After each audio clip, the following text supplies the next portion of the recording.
Bismillahirrahmanirrahim. Kita mulai kuliah kita yaitu sistem otomasi jaringan listrik cerdas.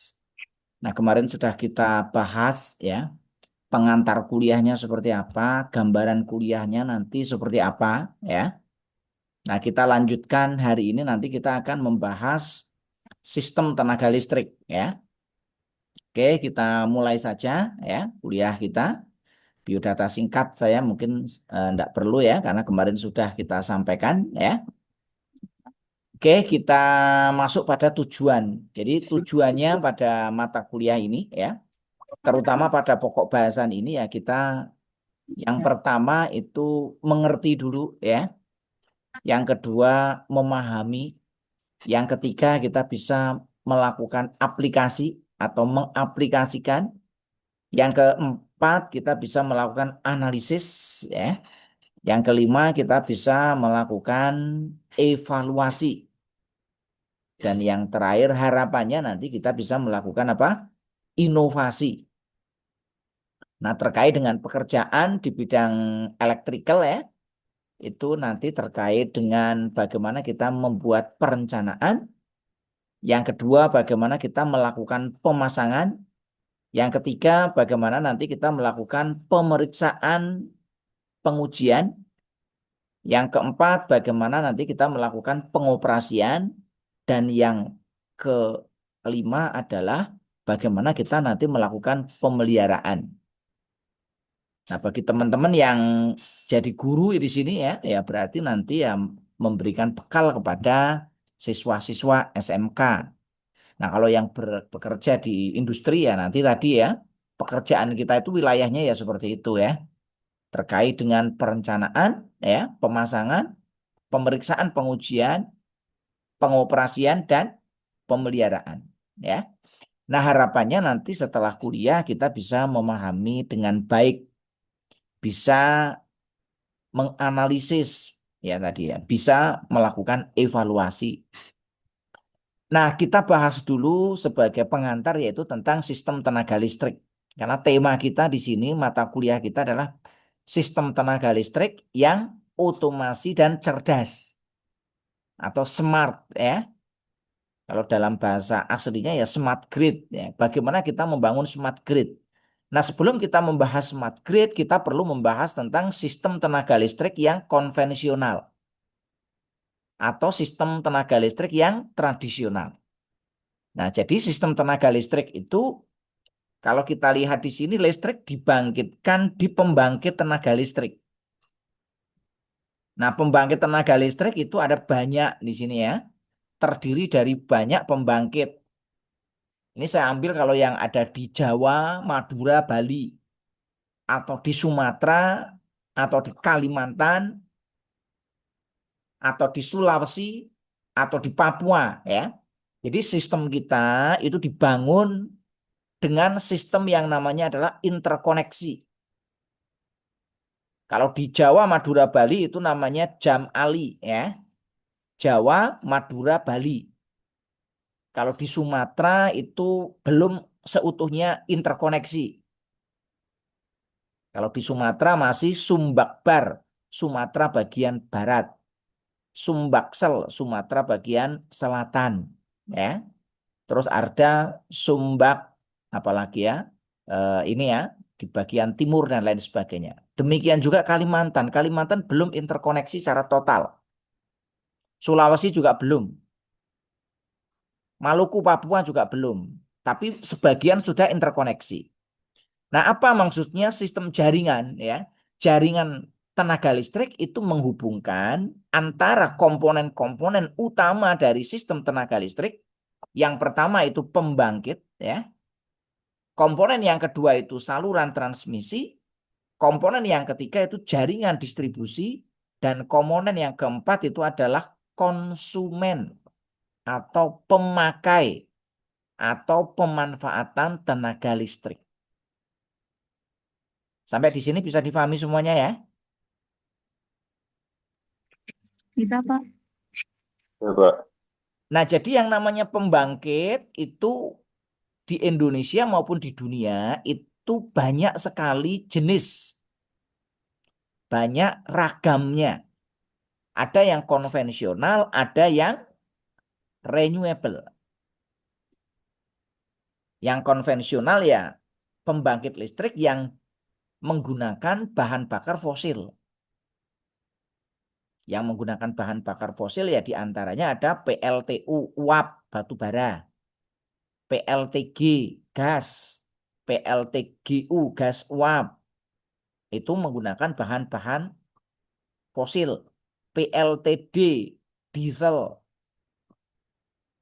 Nah, sedangkan yang menggunakan bahan baku alam ya yang renewable yaitu ada PLTA air, PLTP panas bumi, PLTS yaitu adalah solar cell atau surya. Yang berikutnya ada PLTB Bayu ya dan lain sebagainya. Ada banyak sekali PLT yang berdasarkan pada renewable energy. Nah, demikian juga jaringan transmisi atau saluran transmisi. Ini ada banyak. Kalau di Jawa, Madura, Bali itu ada dua saluran. Yang pertama saluran udara tegangan ekstra tinggi, itu menggunakan udara. Yang kedua saluran udara tegangan tinggi, itu udara tegangannya 150 kV. Kalau yang sutet tadi 500 kV. Yang berikutnya ada SKTT, saluran kabel tegangan tinggi. Itu bawah tanah 150 kV. Jawa Madura dan Jawa Bali itu pakai SKLT, saluran kabel laut tegangan tinggi. Semuanya menggunakan listrik AC. Nah, di Sumatera juga sama ya. Di Sumatera ada 500 kV, malah kalau di Sumatera ada 3 tegangan ya. Ada 500, ada 275 dan ada 150 kV. Itu Sumatera. Ada udara, SUTET dan SUTT, ada juga bawah tanah, SKLT, ada juga bawah laut ya. Bagaimana kalau di Kalimantan? Kalimantan itu tegangan yang digunakan 150 kV. Jadi dia pakainya kalau udara SUTT. Bawah tanahnya pakai SKTT. Bawah lautnya beberapa ada yang pakai bawah laut yaitu SKLT. Demikian juga di Maluku, Sulawesi, Papua dan lain sebagainya. Nah, aturannya nanti menggunakan istilah grid code ya. Mungkin Anda belum familiar dengan istilah grid code ya. Apakah ada yang sudah familiar dengan istilah grid code? Mas Dadi Herdiansah paham enggak tentang grid code? Belum, Pak. Belum ya. Mbak Sugi sudah pernah dengar istilah grid code?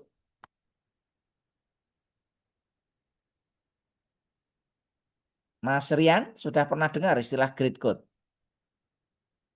Belum, Pak. Belum, Pak. Belum ya. Nah, grid code itu apa? Grid code itu ya nanti kapan-kapan nanti saya kasih materi tentang grid code ya. Grid code itu aturan. Grid code itu aturan seperti kalau di profesi seorang guru itu punya namanya teacher code ya, engineer codes. Itu aturan-aturan atau etika ya. Tapi kalau di listrik kan bukan etika ya. Kalau profesi namanya etika, etika profesi, namanya code conduct ya. Nah, kalau di jaringan sistem tenaga listrik ada namanya grid code. Nanti suatu saat saya berikan ya. Contoh grid code seperti apa? Indonesia punya banyak grid code. Karena sistem jaringannya beda-beda. Antara Jawa, Madura, Bali, grid code-nya terpisah. Berbeda dengan grid code-nya Sumatera. Berbeda dengan grid code-nya Kalimantan. Berbeda dengan grid code-nya Sulawesi. Berbeda dengan grid code-nya Maluku, Papua, ya, dan lain sebagainya. Kita punya banyak grid code. Ya. Nanti kapan-kapan saya berikan materi khusus tentang masalah grid code ini. Jadi kalau kita lihat di sini ya, untuk saluran transmisinya tadi banyak sekali. Demikian juga jaringan distribusi. Kalau transmisi itu menyalurkan, kalau distribusi membagikan kepada konsumen. Nah, di Indonesia standarnya PLN, karena yang menguasai listrik itu kan PLN ya. Mulai dari pembangkitan itu dikuasai PLN, transmisi dikuasai PLN, distribusi dikuasai PLN. Kenapa kok yang menguasai PLN? Karena sesuai dengan Pasal 33 Undang-Undang Dasar 1945. Segala sesuatu yang melingkupi hajat hidup orang banyak, ya, masyarakat umum itu dikuasai oleh negara dan digunakan sebaik-baiknya untuk kemakmuran warga negara. Jadi swasta nggak boleh menguasai. Kok Pak ada pembangkit swasta? Banyak ya. Pembangkit swasta nanti tetap mereka harus menjual ke PLN. Kok Pak di tambang ada listrik sendiri. Misalkan kalau di Sumatera ada di Riau. Ada di Duri, ada di Rumbai, ada di Minas. Mereka pakai listrik sendiri. Ya tetap nanti di bawah koordinasi PLN. Oh di Aman Mineral di Sumbawa, Nusa Tenggara Barat. Itu mereka punya listrik sendiri ya. Nah ini yang saya bahas jaringan distribusi, transmisi, pembangkit yang dimiliki oleh PLN ya. Nah yang jaringan distribusi itu ada bermacam-macam, ada udara dan ada bawah tanah. Nah nanti di dalam distribusi ada yang menggunakan primer tegangan 20 kV, ada yang menggunakan sekunder tegangan 380 atau 220 volt ya. Ada yang di Indonesia masih konvensional. Dulu sempat diwacanakan untuk pengembangan smart grid, yaitu dengan melengkapi jaringan tenaga listrik, yaitu kemampuan ekspor impor. Tapi sekarang aturan ini masih dibahas lagi ya, karena dengan kita menerapkan smart grid itu nanti akan jauh lebih kompleks. Nah nanti kita bahas terkait dengan masalah smart grid ini. Nah yang keempat itu adalah komponen utama dari sistem tenaga listrik adalah pemanfaatan. Nah siapa pemanfaat itu? Pemanfaat itu bisa keluarga di rumah ya, bisa perusahaan, bisa unit bisnis, bisa industri yang nanti menggunakan energi listrik untuk penerangan, untuk pemanas, pendingin, mesin-mesin produksi dan lain sebagainya. Sampai di sini bisa difahami semuanya ya?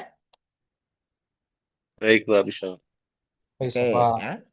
Nah sekarang kita lihat yang namanya penyaluran pendistribusian tenaga listrik dari pembangkit ke konsumen itu ya mempunyai mekanisme. Ini yang kita bahas adalah sistem konvensional. Jadi dari pembangkit sebenarnya langsung disalurkan ke konsumen. Tapi tidak mungkin dari pembangkit ke konsumen. Pembangkit biasanya kapasitasnya sangat besar.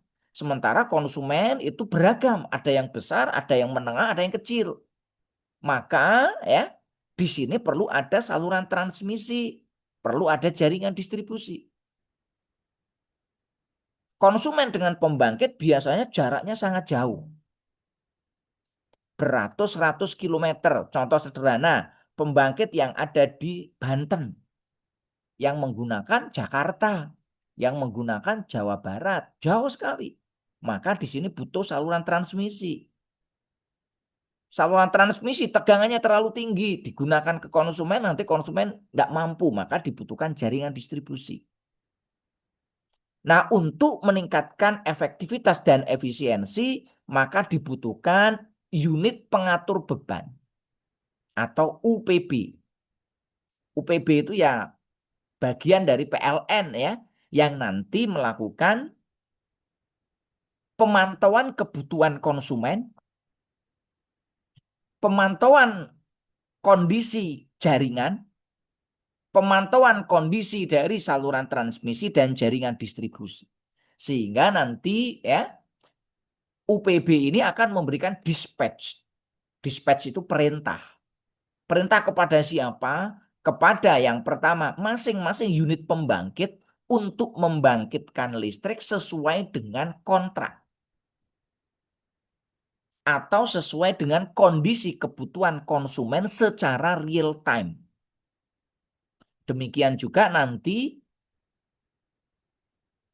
UPB memerintahkan setiap gardu induk, gardu distribusi, gardu hubung untuk melakukan ekspor impor ya listrik dari masing-masing unit ya, supaya nanti konsumen ini dapat ditangani ya, disuplai tenaga listriknya secara aman, andal dan efisien. Sampai di sini bisa dipahami semuanya? Nah, tadi Bisa, sudah Pak. kita bahas ya, komponen dari sistem tenaga listrik itu yang pertama pembangkit, yang kedua saluran transmisi, yang ketiga jaringan distribusi, yang keempat pemanfaat atau konsumen atau pemanfaatan. Kalau di dalam istilah di SMK itu kan spektrumnya kan dibagi 4 ini ya. Ada SMK pembangkit, ada SMK jaringan, ada SMK TITL, teknik instalasi pemanfaatan tenaga listrik. Nah, kebanyakan di Indonesia itu TITL-nya, pemanfaatannya. Bisa dipahami semuanya ya. Kalau Mas Dadi di sana SMK-nya program keahliannya apa, Mas? TITL, Pak, di saya, Pak. Nah, TITL berarti pemanfaatan ya. Kalau Betul, Mbak Pak. Sugi apa ya, Nak? Program keahliannya apa? TITL atau apa? Industri tadi apa? Ya, kebanyakan itu ya TITL. Ada juga yang otomasi industri. Kalau otomasi industri itu yang uh, terkait dengan bagaimana nanti otomasinya ya. Nah, kalau di industri nanti seperti apa ya? Nah, di industri nanti ya kompleks. Tadi kalau di PLN ya. Kalau di industri biasanya mereka itu ya pengguna. Misalkan hotel, rumah sakit, pabrik, kebanyakan pengguna. Walaupun nanti ada juga yang industri itu menghasilkan pembangkit. Nah, kalau kita lihat ruang lingkup pekerjaan listrik tadi ya sudah saya sampaikan ya. Jadi ruang lingkup pekerjaan itu mulai dari apa? Mulai dari perencanaan. Yang kedua pemasangan, yang ketiga pemeriksaan pengujian, yang keempat itu pengoperasian, yang kelima itu pemeliharaan. Nah, ini ruang lingkup pekerjaannya. Nah, perencanaannya ya di mana ya? Perencanaan di pembangkitan, perencanaan di transmisi, perencanaan distribusi, perencanaan pemanfaatan. Kalau yang nanti otomasi ya perencanaannya ya otomasi. Bagaimana nanti perencanaan otomasi tenaga listrik di industri. Misal nanti kita bahas ya. Bisa nanti pakai PLC, bisa pakai nanti ya DCS, bisa menggunakan SCADA dan lain sebagainya. Itu terkait dengan pekerjaan kita. Kalau Mas Dadi, tadi kan TITL, teknik instalasi tenaga listrik ya larinya di sini, pemanfaatan. Pemanfaatan tenaga listrik itu untuk apa?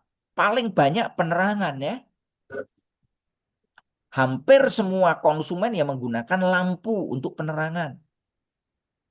Yang kedua untuk apa? Stop kontak. Yang ketiga untuk apa? Untuk penggerak motor listrik. Ya kan? Nah, penggerak motor listrik nanti macam-macam. Nah, yang berikutnya untuk apa? Untuk pemanas, untuk pendingin, untuk penggerak mesin-mesin produksi dan lain sebagainya. Ini untuk pemanfaatan tenaga listrik ya. Nah, yang kelima kita bahas terkait dengan kualitas tenaga listrik. Di dalam sistem tenaga listrik, maka tujuannya tadi ya, yang pertama andal, yang kedua itu aman, yang keempat, yang ketiga itu efisien. Sesuai dengan Undang-Undang Nomor 30 Tahun 2009. Nah, sekarang kriterianya andal apa? Andal itu salah satunya nanti menyangkut masalah power quality. Maka di sini kita perlu memahami tentang konsep power quality. Listrik yang kita bangkitkan, yang kita salurkan, yang kita distribusikan, dan yang kita pakai harus berkualitas. Nah, apa saja parameter listrik itu berkualitas? Yang pertama itu adalah tegangannya harus stabil. Jadi kalau listrik yang kita pakai ya mau pakai konvensional, mau pakai smart grid, tegangannya tidak stabil ya nggak berkualitas. Yang kedua, frekuensinya stabil. Kalau tegangan tidak stabil akan berpengaruh kepada peralatan. Bisa cepat rusak, lampu cepat putus, motor cepat panas, trafo cepat panas, cepat terbakar, peralatan-peralatan listrik cepat rusak. Demikian juga frekuensi. Frekuensi yang tidak stabil menyebabkan kecepatan putar motor berubah-ubah.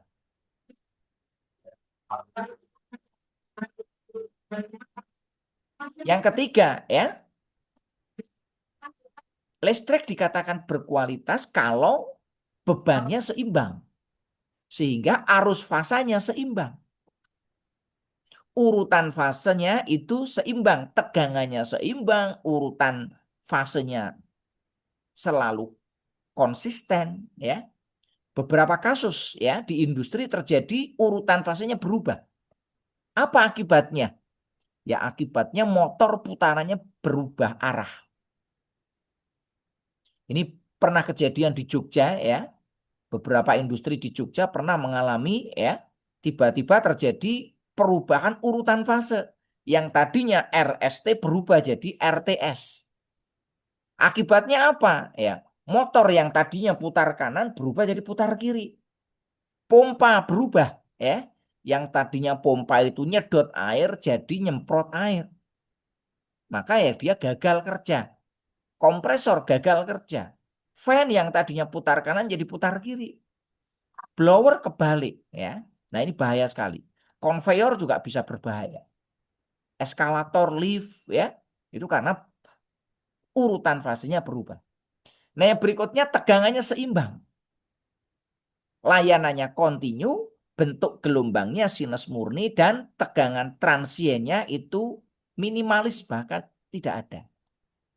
Sehingga kalau saya gambarkan listrik yang berkualitas itu ya seperti ini. Ini adalah clean power, listrik yang berkualitas. Tegangannya seimbang, tegangannya konstan, frekuensinya konstan, tidak ada harmonisa, tidak ada transien. Ya. Nah, listrik yang mempunyai harmonisa atau noise seperti ini. Ini listrik yang mempunyai harmonisa. Nah, harmonisa itu efeknya bisa berbahaya bagi peralatan-peralatan listrik ya. Listrik yang mempunyai transien seperti ini. Ini ada swell, ada shock, ada outage, ada surge.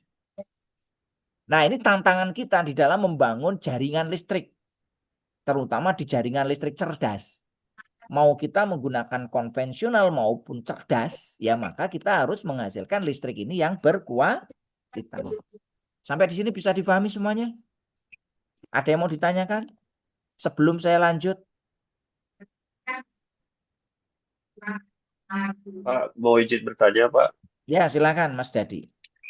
Kalau berurusan dengan kestabilan tegangan, Pak, itu kalau dalam sebuah sistem tenaga listrikan itu biasanya diatur parameter atau misalkan mungkin ada sistem lain, misalkan kayak kapasitor bank yang berjalan seperti itu, atau seperti apa, Pak? Mungkin saya masih belum Ya, memahami gitu, Pak. Terima kasih. terima kasih Mas Dadi. Ini pertanyaan bagus ya. Bagaimana kita mengatasi masalah kestabilan tegangan? Ini kan, tegangan yang stabil. Karena secara alami yang namanya konsumen itu kan tidak bisa diatur ya Mas ya. Konsumen itu nggak Ya, bisa betul, Pak. diatur ya. Konsumen itu mau nyalakan lampu, mau nyalakan AC, mau nyalakan konveyor, mau nyalakan fan, mau nyalakan ini atau bahkan mematikan itu suka-suka. Nah, apabila terjadi perubahan konsumen ya, perubahan beban di konsumen, maka tegangan ini akan berfluktuasi. Nah, bagaimana cara mengatasinya? Nah, ada banyak cara untuk mengatasi masalah kestabilan tegangan, Mas ya. Yang pertama, kalau di pembangkit pakainya apa? Ya, pernah dengar istilah AVR enggak? automatic voltage Oh, regulator. pernah Ya, pernah Pernah, Pak. itu Pernah, Pak. kalau di pembangkit ya, maka pembangkit itu kan harus tegangannya konstan tuh. Kalau pembangkit bebannya berubah, tegangannya naik turun, maka dia akan lepas dari sinkron. Maka di pembangkit harus ada komponen yang namanya AVR, Automatic Voltage Regulator. Paham ya ini ya? Ini kalau di sisi apa? Pembangkit ya. Nah, kalau pembangkit di ya. sisi beban pakai apa ya? Kalau di sisi beban ya, kalau di sisi beban kita bisa menggunakan tadi kapasitor ya. Kapasitor misalkan contoh sederhana ini. Kalau kita zaman dulu kita pakai lampu TL ya. Lampu TL itu kalau drop tegangan di bawah, kalau yang pakai 220 itu di bawah 180, itu sulit sekali lampu TL bisa nyala. Gimana supaya lampu TL bisa nyala? Maka biasanya nanti dipasang kapasitor yang dipasang secara paralel. Paham ya? Ini ya, Mas Dadi, Ya, Mbak Pak. Sugi, dan Ya, Mas Pak. Rian ya. Nah, bagaimana kalau di jaringan? Kalau di jaringan itu nanti ya kita bisa melakukan pengaturan tegangan menggunakan trafo. Nah, trafo itu punya namanya tap changer. Paham nih tap changer? Sudah pernah dengar belum namanya tap changer nih? Pernah dengar, Pak. Pernah dengar? Pernah lihat belum bentuknya tap changer seperti apa? Kalau bentuk fisiknya belum pernah, Pak. Belum pernah. Ini saya kasih lihat dulu ya. Ini tak kasih lihat yang namanya tap changer itu seperti apa tuh ya. Nah, ini saya kasih lihat dulu nih ya. Sebentar ya. Tap changer trafo ya. Nah, ini supaya kita paham ya terkait dengan masalah trafo.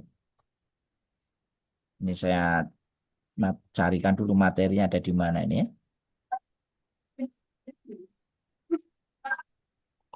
Nah, di sini nih ya.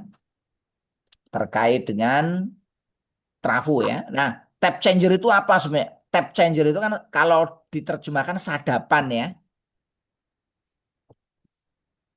Trafo itu kan punya sadapan ya. Beritanya itu kan tidak fix. Ada namanya sadapan. Nah, kita atur di situ di trafo itu ya. Nah, ini seperti ini nih tampilannya tap changer itu.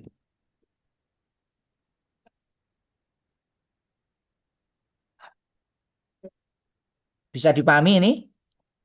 Bisa dilihat, Mas Dadi? Bisa, Pak. Ya. Ini namanya tap changer ya. Nah, tap changer ini ada di trafo distribusi ya. Ini ada di trafo distribusi. Kalau di trafo transmisi itu ada istilahnya OLTC. OLTC itu on load tap changer. On load itu dia dalam kondisi berbeban. Ada yang offload, ada yang offline, dia harus di dalam kondisi mati. Jadi untuk mengoperasikan tap changer ini ada beberapa mekanisme. Ada yang dia harus dilakukan dalam kondisi mati, offline. Nah, ini bentuknya seperti ini nih. Ini di trafo distribusi. Letaknya di atas, di dekat basing trafo ya.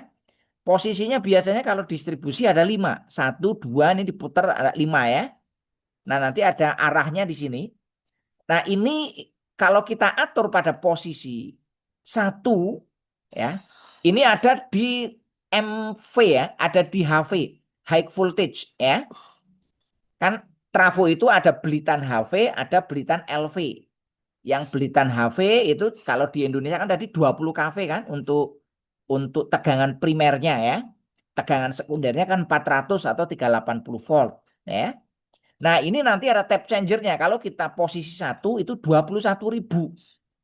Nah, ini kapan di set 1? Biasanya di set 1 pada jam-jam peak load.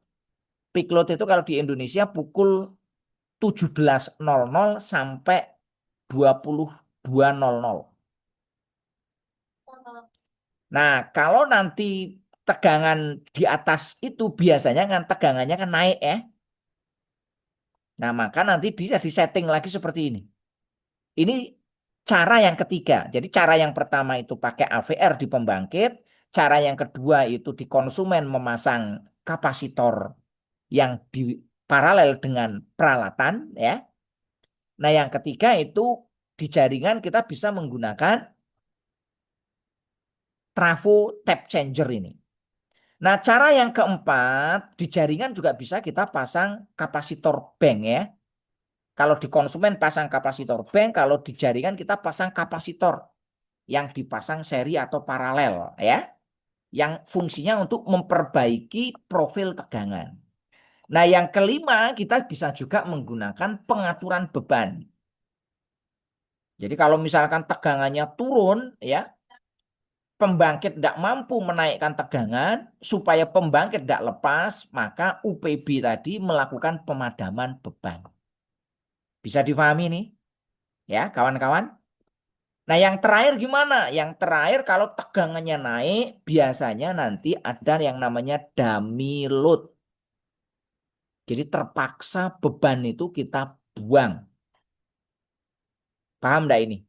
Kok kenapa Pak? Beban dibuang? Kan sayang listrik dibuang. Ya daripada nanti pembangkit ada yang lepas. Jadi pada kondisi tertentu tegangan naik, terjadi swing naik ya. Maka ya mau nggak mau ya kita buang. Contohnya apa misalkan? PLTA pada saat debit airnya itu sangat tinggi, sementara bebannya itu rendah, ya kan? Kan kita nggak bisa, ya kan? Listrik airnya kita tahan, ya kan? Ya sudah kita buat dummy load seperti itu, ya. Sampai di sini bisa difahami ini Mas Dadi dan kawan-kawan? Ya, Pak, Bisa, jelas Pak. Pak. Oke ya.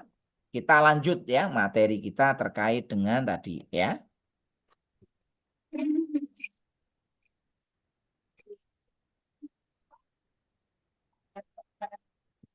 Monggo kalau ada yang mau ditanyakan lagi silakan. Kalau belum ada saya lanjut ya. Nah, ini tadi ya, listrik yang berkualitas ya itu digambarkan pada yang paling atas di sini. Ini listrik yang clean power. Nah, listrik yang tidak berkualitas itu mengandung harmonisa. Nah, harmonisa nanti akan kalau ada yang mau dibahas nanti saya bahas ya secara detail. Apa itu harmonisa? Harmonisa itu intinya masuknya frekuensi tinggi ke dalam frekuensi listrik PLN. Listrik PLN itu kan frekuensinya kan 50 Hz di Indonesia ya. Kalau di Amerika 60 Hz. Nah, sementara kita ini banyak menggunakan peralatan-peralatan listrik yang menggunakan frekuensi tinggi. Contohnya apa? Contohnya lampu LED. Contohnya komputer, laptop, HP, tablet. Ya. Contohnya lagi kalau di industri adalah VSD, variable speed drive. Kalau di rumah AC yang menggunakan inverter.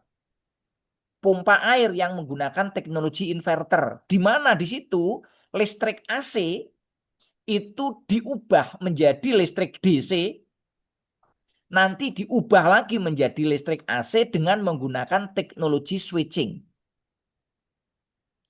Nah, karena menggunakan teknologi switching inilah, maka ada frekuensi tinggi yang masuk ke dalam frekuensi 50 Hz. Sehingga memunculkan yang disebut dengan harmonisa. Bisa difahami ini semuanya? Coba. Bisa, Pak. Nah, yang berikutnya ada juga yang namanya tegangan lebih transien. Bentuknya apa? Swell. Tiba-tiba tegangan naik, tapi waktunya sangat sesaat. Orang awam mengatakan itu gejala flicker. Pernah nggak mengalami flicker?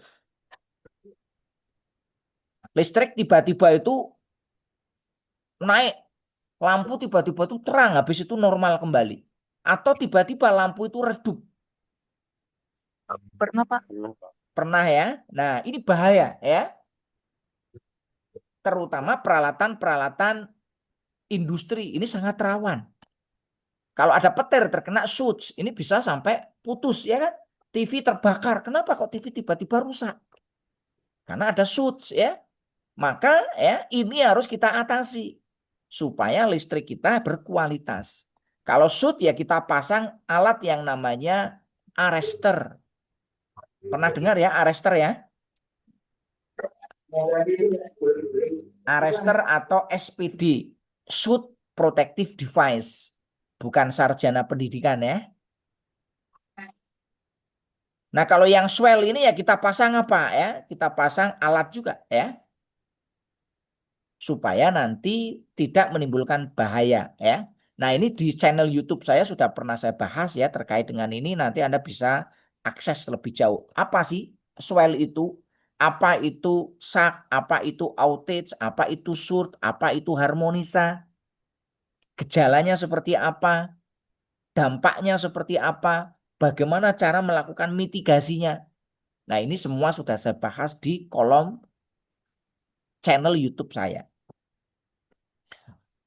Nah, terkait dengan pengusahaan tenaga listrik ya, kita harus mengacu pada dasar hukum yang jelas. Di Indonesia dasar hukumnya diatur oleh Undang-Undang Nomor 1 Tahun 70 dan Undang-Undang Nomor 30 Tahun 2009. Undang-Undang Nomor 1 Tahun 70 mengacu pada tempat kerja. Jadi kalau bukan tempat kerja ya nggak terikat Undang-Undang Nomor 1 Tahun 70. Terkait dengan apa? Terkait dengan keamanan dan keselamatan kerja dan lingkungan yang sehat. Dikenal dengan istilah K3. Keselamatan dan kesehatan kerja. Sedangkan Undang-Undang Nomor 30 Tahun 2009 tidak mengenal tempat kerja. Semuanya yang terkait dengan listrik mulai dari pembangkitan, transmisi, distribusi sampai pemanfaatan harus memenuhi A3. Andal, aman, dan lingkungan akrab. Sampai di sini bisa difahami semuanya? Pak. Nah, di sini amanah Undang-Undang Nomor 30 Tahun 2009 apa? Yang pertama, setiap usaha ketenaga listrikan, baik itu yang otomasi, yang manual, yang cerdas, yang smart grid, yang konvensional, harus memenuhi keselamatan ketenaga listrikan.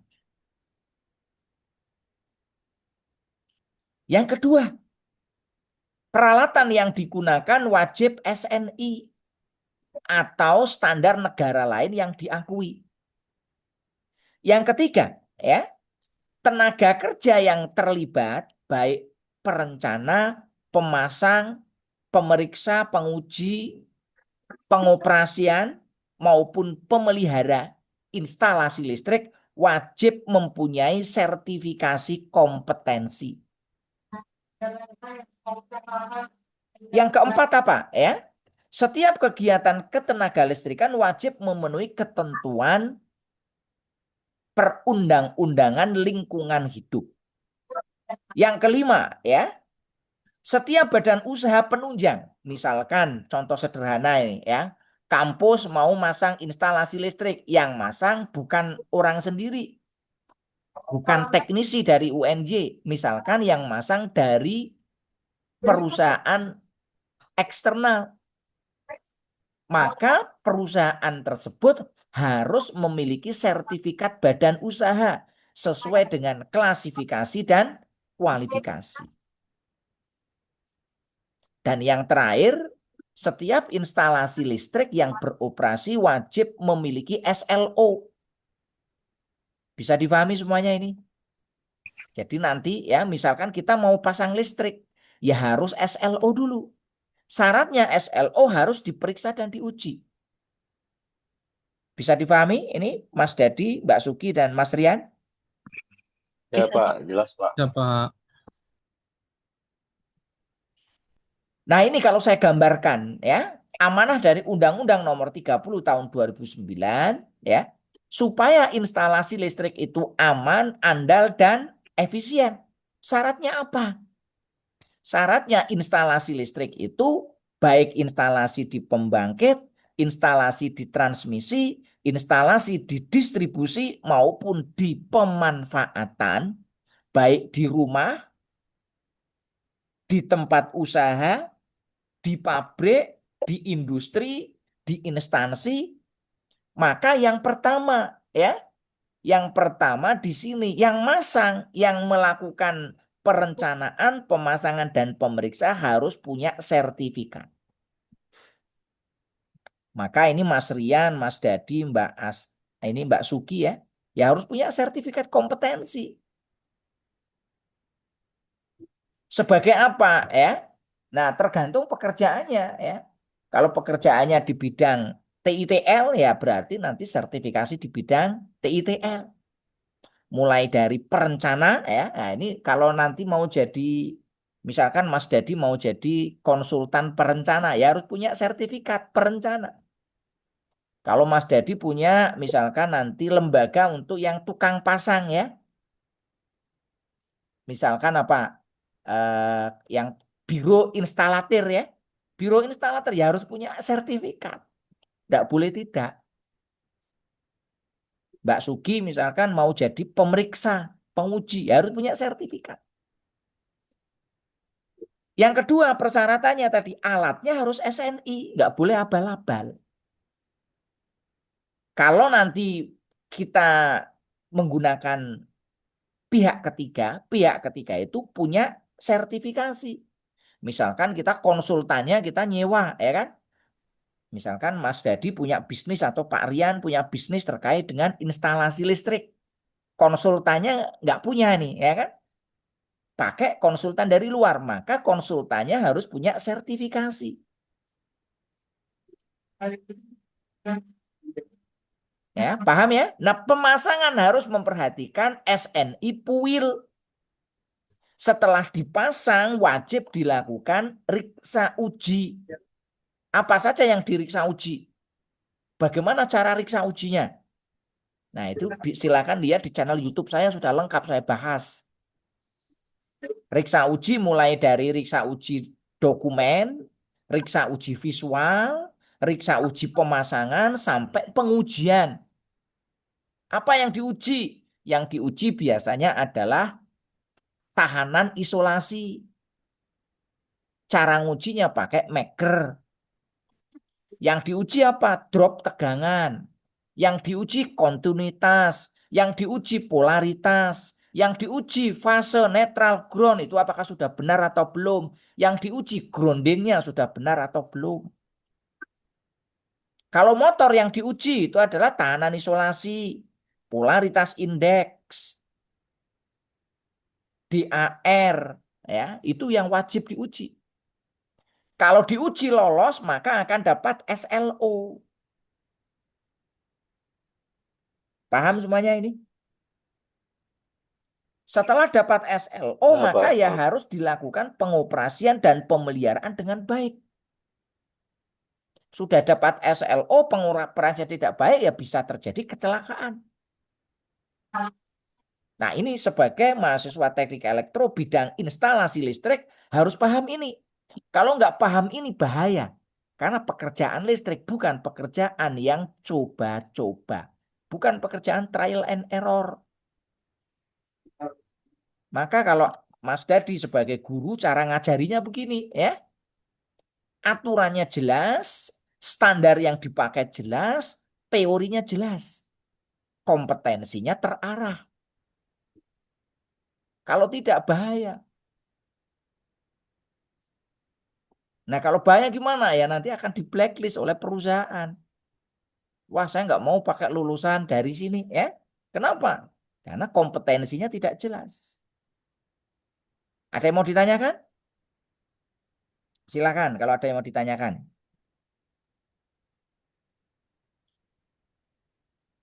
Nah, sekarang apa yang harus kita kuasai terkait dengan pekerjaan di bidang electrical, baik terkait dengan otomasi, konvensional maupun yang tadi smart tadi.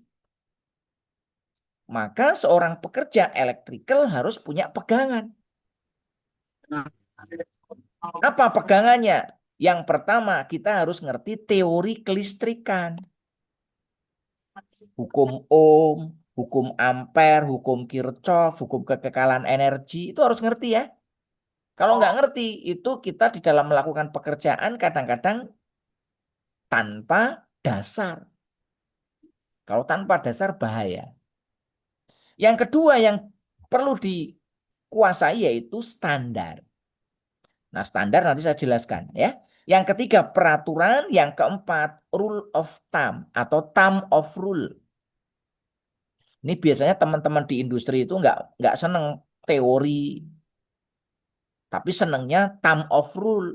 Boleh enggak? Boleh. Selama thumb of rule tidak bertentangan dengan standar dan teori. Nah, biasanya kalau di industri nanti punya buku thumb of rule ya. Salah satu buku yang terkenal yaitu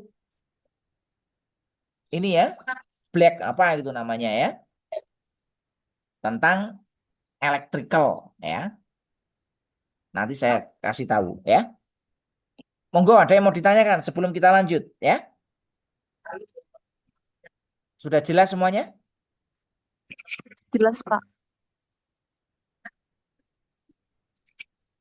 Nah, kita masuk ke ini ya. Yang berikutnya adalah terkait dengan pembangkit tenaga listrik. Nah, pembangkit tenaga listrik ya. Nah, kita masuk di sini. Jadi komponen yang pertama itu adalah pembangkit tenaga listrik ya.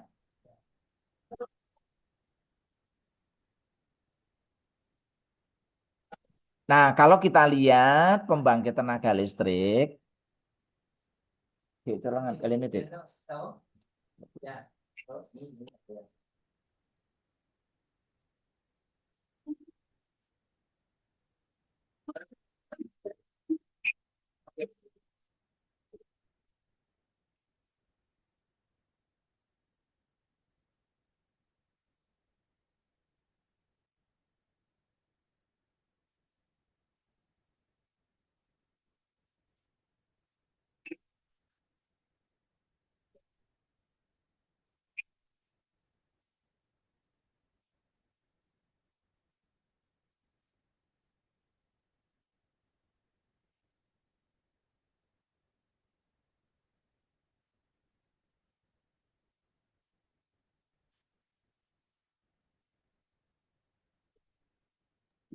Terkait dengan apa namanya prinsip dari pembangkit. Jadi pembangkit listrik itu, karena listrik itu kan tidak bisa dihasilkan dari alam ya. Jadi listrik itu di sini dia dihasilkan dari konversi energi primer lain ya. Yang pertama dia bisa dihasilkan dari BBM ya. Alatnya namanya PLTD atau genset ya. Yang air itu namanya PLTA, uap, PLTU, gas, PLTG, uap dan gas ya, PLTGU, panas bumi ini ya. Nah, energi primer ini digunakan untuk memutar turbin, di mana nanti turbinnya, di mana turbin itu nanti dikoppel dengan generator. Nah, dari generator dia nanti akan menghasilkan listrik. Nah, listrik nanti ditransmisikan, didistribusikan ya, dan dimanfaatkan oleh konsumen seperti yang saya jelaskan tadi. Sampai di sini udah bisa dipahami ya? Bisa, Pak. Nah, kalau kita lihat pembangkit itu seperti apa? Ya, ini kita masuk di pembangkit ya. Pembangkit ya.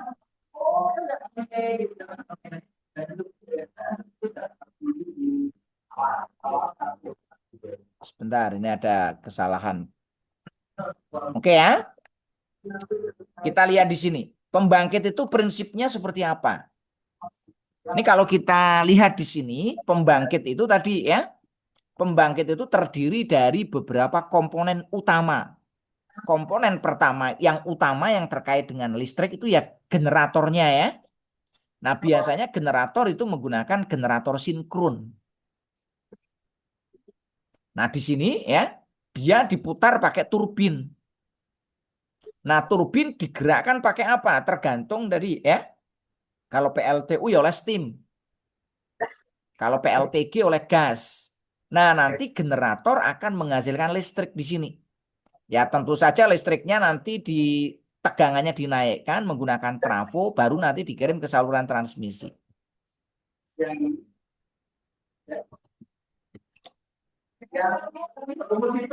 Nah, yang namanya generator itu biasanya generator sinkron. Generator sinkron butuh yang namanya eksitasi. Sehingga di sini nanti ada sistem eksitasi. Nah, untuk menjamin keamanan di sini ada proteksi.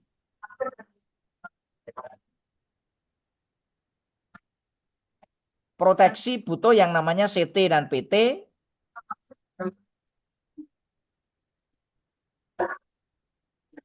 Nah, di sini butuh sinkronisasi dengan jaringan, pakai synchronizing.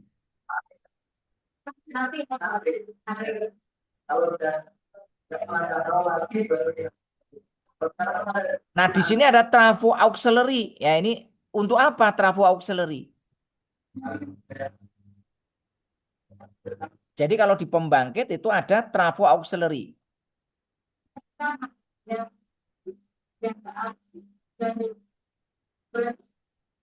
Nah, fungsinya untuk apa? Untuk pemanfaatan sendiri.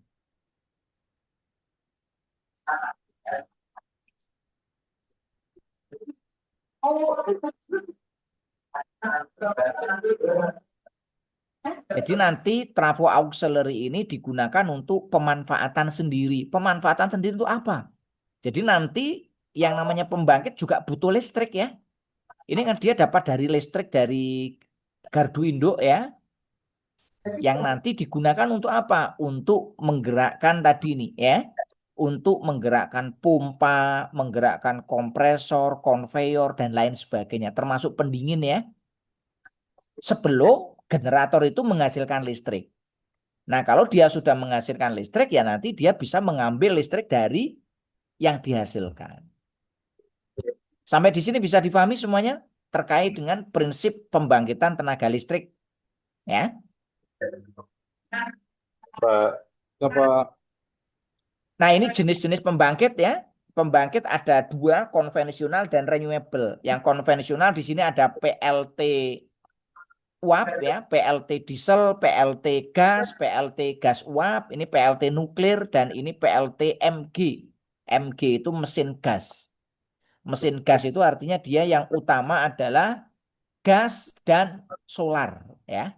Dia bisa menggunakan solar, biasanya pakai solarnya solar MFO ya, kapal ya, untuk solar kapal ataupun solarnya sekarang pakai B40 ya, biosolar campuran. Nah, ini kalau kita lihat ini adalah untuk pembangkit listrik tenaga uap ya. Ini prinsip kerjanya seperti ini. Jadi air ya, air nanti dipompa. Nah, mumpanya pakai apa? Mumpanya ya pakai pompa. Pompanya sebelum menghasilkan listrik ya dihasilkan dari trafo auxiliary. Nah, nanti air dipompa, setelah dipompa nanti dimasukkan ke dalam boiler. Tentu saja nanti ada banyak proses. Ada proses namanya, kalau pakai air laut berarti kan ada destilasi ya, atau reverse osmosis. Mengubah air laut menjadi air tawar. Setelah itu nanti ada klorinasi untuk menghilangkan mikroorganisme. Setelah itu nanti ada proses namanya demineralisasi. Mineral-mineralnya dihilangkan. Nah, setelah itu nanti dia dimasukkan ke dalam boiler, dimasak. Masaknya pakai apa? Masaknya pakai burner. Bahan bakarnya pakai batu bara. Nah, ini juga membutuhkan proses. Karena batu bara kan tidak bisa berjalan sendiri. Batu bara nanti butuh coal handling. Nah, batu bara ini nanti ada proses pemecahan atau crushing. Dari yang ukuran besar nanti dipecah menjadi ukuran kecil. Beberapa pembangkit ada yang menggunakan milling, dihaluskan. Setelah nanti batu bara dihaluskan, nanti digunakan untuk membakar air, merebus air. Nah, sehingga air berubah jadi uap. Nah, uap inilah yang digunakan untuk memutar turbin. Uap kok bisa untuk mutar turbin? Ya, karena uapnya tekanan tinggi, temperaturnya tinggi. Sehingga uap itu punya energi, ya. Nah, nanti steam dikoppel, turbin dikoppel dengan generator. Sehingga nanti generator setelah dieksitasi akan menghasilkan listrik. Listriknya dikirim ke saluran transmisi tenaga listrik. Bisa difahami ini? Bisa, Pak. Nah, ini kalau pingin lebih detailnya ya, itu prosesnya seperti ini nanti. Kalau proses yang lebih detailnya ya. Ini sebenarnya ada simulasinya, cuma tadi linknya tak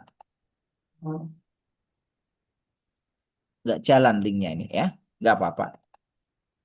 Ini terkait dengan apa namanya PLTU tadi ya. Nah, yang berikutnya PLTGU. Ini gas uap ya. PLTGU itu gas uap. Nah, di sini ya ada dua pembangkit dalam satu pembangkit ya. Yang pertama sebelah kanan itu pembangkit menggunakan gas, yang utama itu yang pakai gas di sini. Ini yang pakai gas ya. Jadi gas dibakar ya. Ini gas dibakar nanti dia akan menghasilkan tekanan ya. Nah, tekanan ini nanti digunakan untuk memutar turbin sehingga turbin berputar dengan kecepatan tertentu. Nanti generator akan dikoppel dengan turbin sehingga menghasilkan listrik, listrik dikirim. Nah, gas buang dari turbin gas itu masih tinggi. Maka perlu ada teknologi namanya cogeneration. Cogeneration itu pemanfaatan sisa gas buang dari turbin gas. Karena gasnya kan temperaturnya masih tinggi. Nah, temperatur yang masih tinggi digunakan untuk masa air. Jadi masa airnya nggak pakai batu bara, tetapi pakai sisa gas buang dari turbin gas. Nah, sehingga nanti air itu akan berubah jadi uap, uapnya nanti disalurkan ke turbin, turbin digunakan untuk memutar generator, sehingga nanti dia akan menghasilkan listrik. Nah, air yang digunakan untuk uap air yang digunakan untuk memutar turbin selanjutnya didinginkan oleh kondenser sehingga nanti berubah jadi air. Nah, air ini dipompa lagi menuju ke boiler. Proses ini berlangsung secara terus-menerus. Sampai di sini bisa difahami ya untuk apa namanya PLTGU atau dikenal dengan istilah HRSG. Heat Recovery Steam Generator, HLSG ya. Nah, yang berikutnya pembangkit listrik yang lain yaitu tenaga nuklir. Prinsipnya sama dengan PLTU ya. Pakainya uap. Cuma di sini energinya pakai reaktor. Ini reaktor di sini ya. Nah, reaktor nanti pakai apa? Ini pakai radioaktif, pakai uranium, pakai radium yang nanti ditembak pakai sinar gamma atau sinar beta.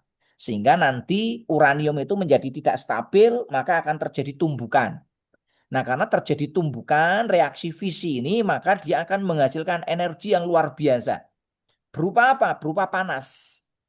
Nah, panas ini nanti selanjutnya perlu didinginkan. Nah, ini di sini ada air yang digunakan untuk mendinginkan. Saking panasnya air berubah jadi uap. Nah, uapnya ini digunakan untuk memutar turbin. Selanjutnya uap berubah jadi air karena didinginkan pakai kondenser, nanti disirkulasi untuk pendinginan kembali. Nah, turbin dikoppel dengan generator, generator menghasilkan listrik. Konsepnya sederhana seperti itu ya. Nah, ke depan Indonesia PLTU yang pakai uap itu nanti akan dimigrasi. Jadi istilahnya pakai CCN ya, coal to nuclear ya. Jadi nanti banyak yang akan dikembangkan ya. PLTU tadi yang pakai ini karena PLTU kan pakai batu bara ya. Batu bara itu kan makin lama makin habis dan batu bara ini kan tidak apa namanya tidak akrab lingkungan. Sehingga nanti ke depan akan digantikan oleh nuklir. Cuma masalahnya kalau pakai nuklir kita siap atau belum ya. Di beberapa negara sudah banyak yang batu bara dirubah pakai nuklir. Sampai di sini bisa difahami semuanya? Bisa, Bapak. Nah, yang berikutnya yang pakai renewable. Renewable ada banyak nih ya. Ada panas bumi, ada energi air, biodiesel, biomasa, samudra, angin, surya ya. Ini renewable. Nah, yang pertama di panas bumi. Panas bumi itu mirip seperti PLTU. Bedanya boilernya ada di dalam tanah aja. Jadi ini free energy. Karena kita nggak perlu bahan bakar. Ini karunia dari Tuhan yang Maha Kuasa. Indonesia ya itu mempunyai panas bumi. Kalau di Jawa Tengah ada di Dieng, kapan-kapan silakan mahasiswa bisa kunjungan industri ke sana ya. Kalau di Jawa Barat, Mas Dadi ada di Patuha, ada di Ciwidey ya, ada di Kamojang, Gunung Salak ya, ada di Wayang Windu. Kalau di Jawa Timur ada di Ijen ya. Kalau di Sumatera, NTT itu juga ada. Kalau di Kalimantan tidak ada ya. Nah, ini untuk PLTA. PLTA ini teknologi yang sudah sangat lama renewable ya, menggunakan air. Air nanti dibuat bendungan, dibuat penstock, nanti dialirkan ke dalam turbin untuk memutar turbin. Turbin dikoppel dengan generator. Nah, yang lebih kecil namanya mikrohidro, yang lebih kecil lagi namanya pikohidro. Ya. Nah, ini teknologi air laut ya, atau dikenal dengan istilah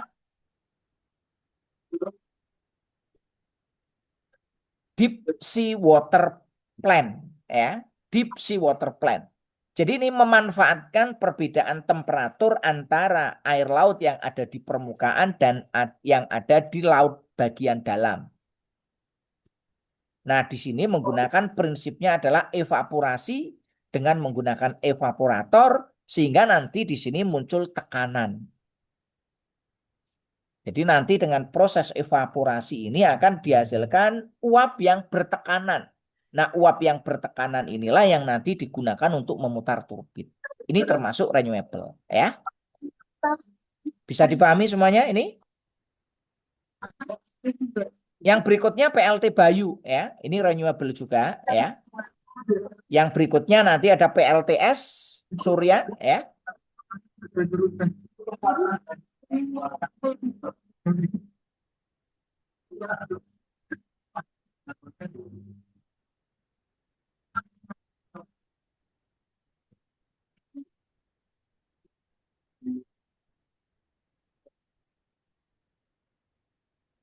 Nah, ini kita lihat ya untuk pemanfaatan ini ya, energi matahari, solar cell. Ini solar cell ya digunakan untuk mengubah energi matahari menjadi listrik.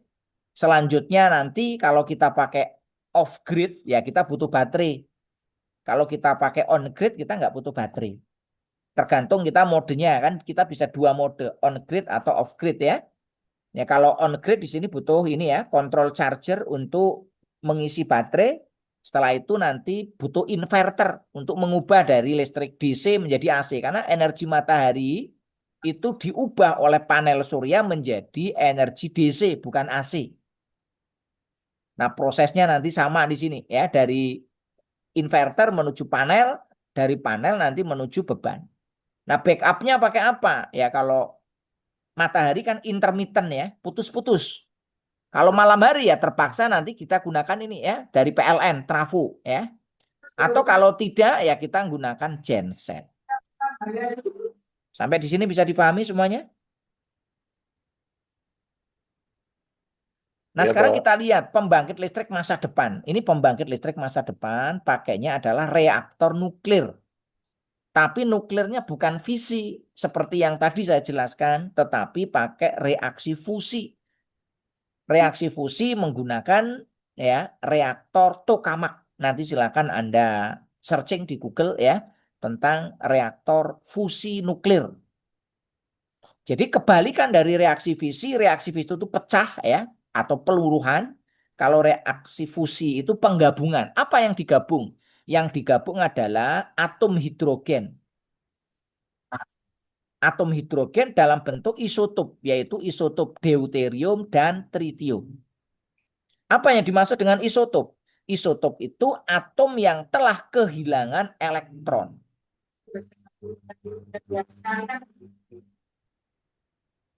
Atom hidrogen itu kan H2 ya. H2 itu kan terdiri dari H2 itu terdiri dari apa ya? Proton dan nukleon. Nah, di sini dia telah kehilangan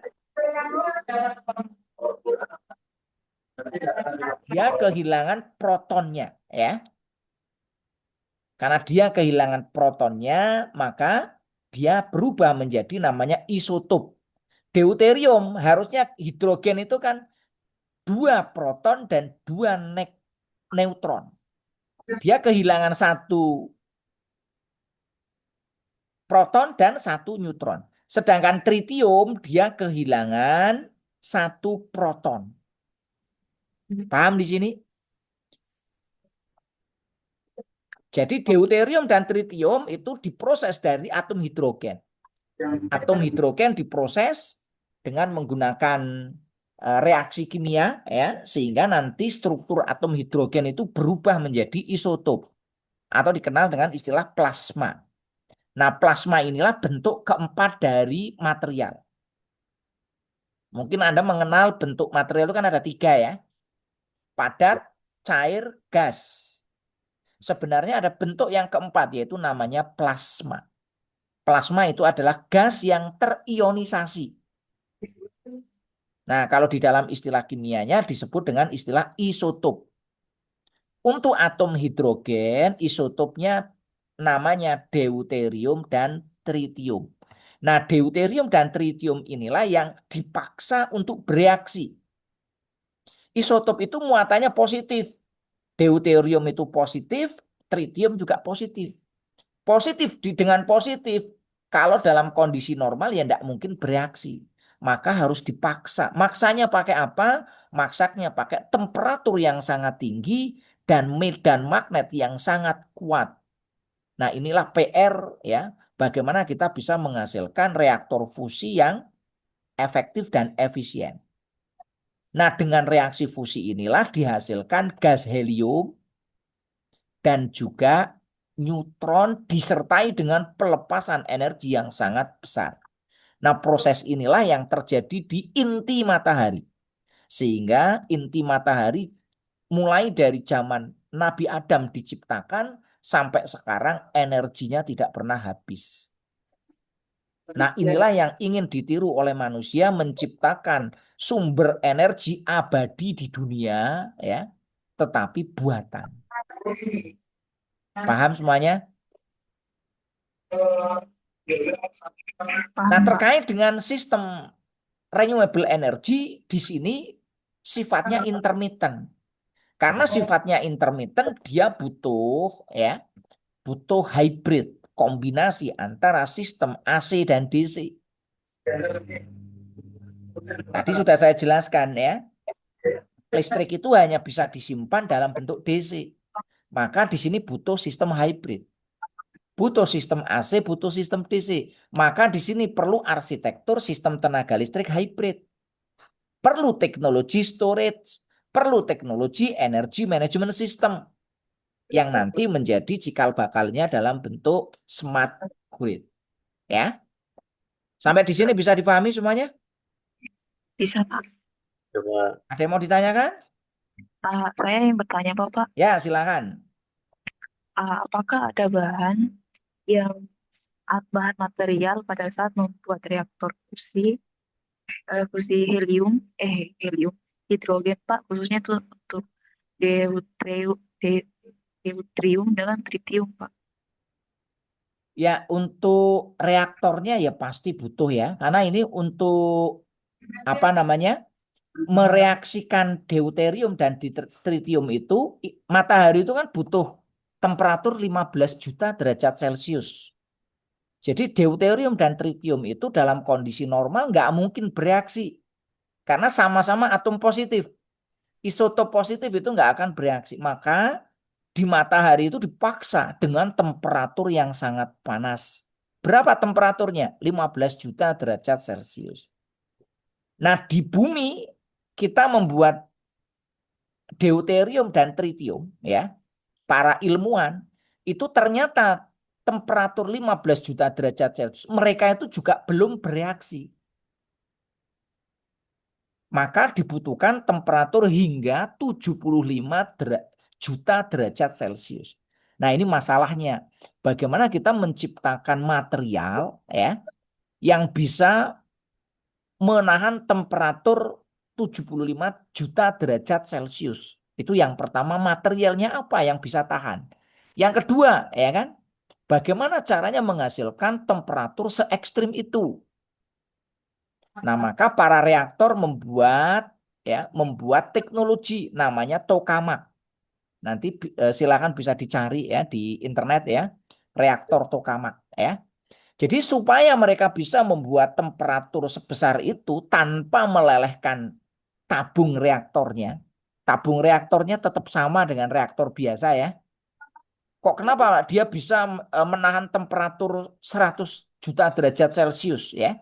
Jadi reaksi itu nanti dia dipaksa berada di tengah tabung, tidak menempel di dinding tabung. Kalau menempel di dinding tabung langsung tabungnya pecah, leleh ya kan, terbakar. Maka caranya gimana? Deuterium dan tritium ini dikurung ya, di tengah dengan menggunakan apa? Medan magnet yang sangat kuat. Nah, medan magnet yang sangat kuat itu materialnya dari apa? Dari rare earth atau material tanah jarang. Ya. Jadi nanti di tengah-tengah tabung itu ada medan magnet yang sangat kuat untuk mengurung plasma deuterium dan tritium supaya dia tetap berada di tengah-tengah. Karena ukurannya kan tidak besar ya. Walaupun temperaturnya 100 juta derajat Celcius, dia berada di tengah, maka dia tidak akan menginduksi sampai ke dinding. Sehingga dindingnya tidak tembus, tidak leleh. Bisa difahami ini? Bisa, Pak. Jadi ini ukurannya mikroskopis kecil sekali ya. Ukurannya kecil sekali, deuterium dan tritium ini. Walaupun temperaturnya sangat tinggi. Nah, yang kedua, gimana cara membuat temperatur yang ekstrim panas?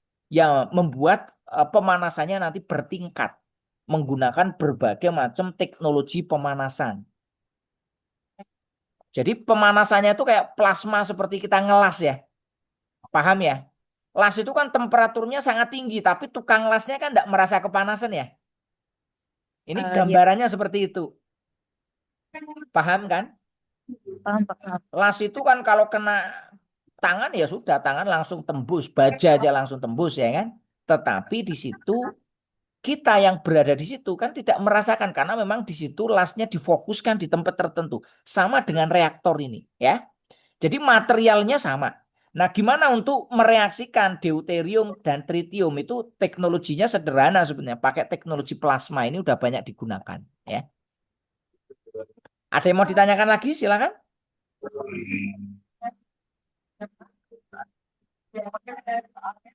Saya kira cukup ya karena ini sudah waktunya ya. Nanti saya ada kelas lagi nih yang geser dari tadi teknik optimasi dari pagi jadi sore ya. Oke, saya kira kita lanjut ke pertemuan berikutnya ya. Kita bahas nanti sistem tenaga listrik dan smart grid ini ya. Ini cukup menarik bahasan ini ya. Semoga apa yang kita bahas itu bermanfaat bagi kita semuanya. Mohon maaf apabila ada kurang dan salahnya. Kita akhiri dengan berdoa bersama-sama ya. Berdoa saya persilakan. Cukup, terima kasih. Assalamualaikum warahmatullahi wabarakatuh. Waalaikumsalam Waalaikumsalam. warahmatullahi Terima wabarakatuh. kasih, Terima Pak. kasih, Pak. Ya, sama-sama.